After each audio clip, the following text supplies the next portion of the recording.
Well, let's talk more about how travel and tourism are being impacted by this outbreak. Minkyung Park, Associate Professor of Tourism and Events Management at George Mason University, joins me now in studio. Thank you for joining me. Thank you for having me. So obviously the travel industry made up of a number of sectors. You have hospitality, airlines, tourism, attractions, restaurants, conferences, etc. Which parts of the industry are the hardest hit right now? Well, as a matter of fact, I think all segments of those industries you mentioned will be hit hardly. Just looking at the airline industry, the stock market already responded to it, and there was a 25% decrease in their market share price since the outbreak.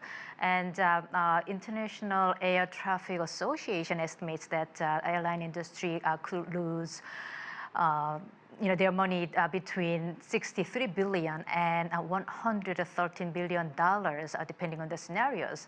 What's more important and worth noting is that the tourism is one of industries with a high multiplier effect, meaning that tourism is so closely interconnected with other segments of the economy. So ripple effect of the tourism industry will be broad and far-reaching. So any local economies that heavily dependent on tourism will be struggling. Now, a lot of leaders, including Southwest CEO, have compared this to September 11th and the crisis that happened there. How did transportation industries manage during that crisis? Well, in the most part, it just takes time.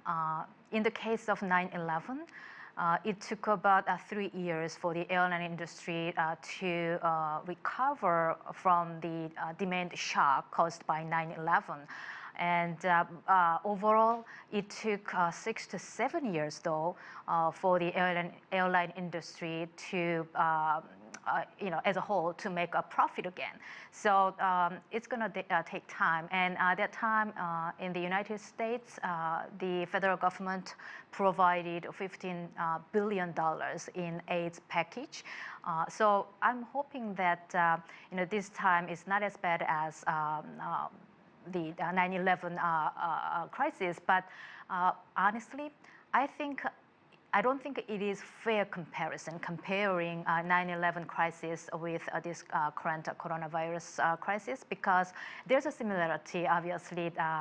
In terms of the demand shock, right. There's a similarity.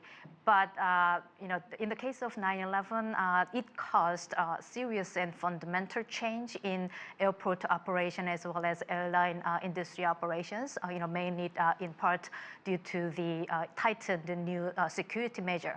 So, just looking at the SARS crisis, or much more similar to the coronavirus crisis right now. Right. It took about 6 to 7 months to come back to the normal operation once the virus was contained. So I hope that's the case for this time too. And certainly important distinctions that you're making there. Now, you mentioned a few things, not just the lessons learned, but also the sort of support and help that some of these industries might be getting from governments. What could we be seeing?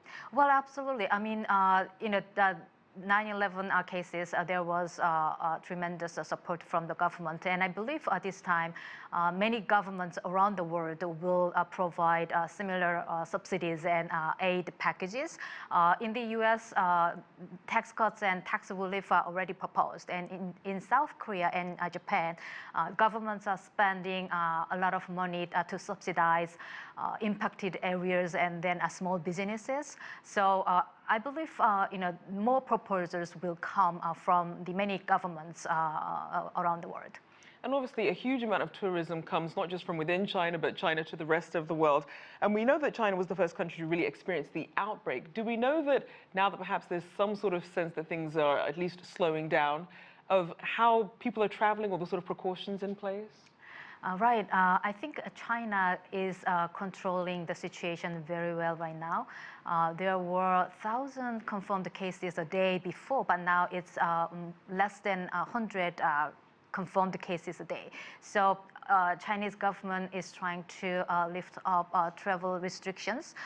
However, I think it's too early to tell, normality of tourism in China, because situation in China is getting better, but the virus is spreading out throughout the world, including U.S., Europe, and Iran. So Chinese can travel, but there are not many places to visit.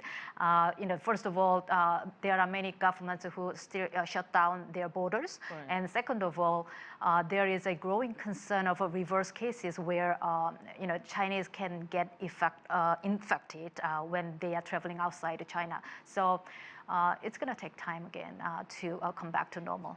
Certainly everyone exercising caution. Thank you so much. Great to have you on. Min Park there, Associate Professor of Tourism and Events Management at George Mason University.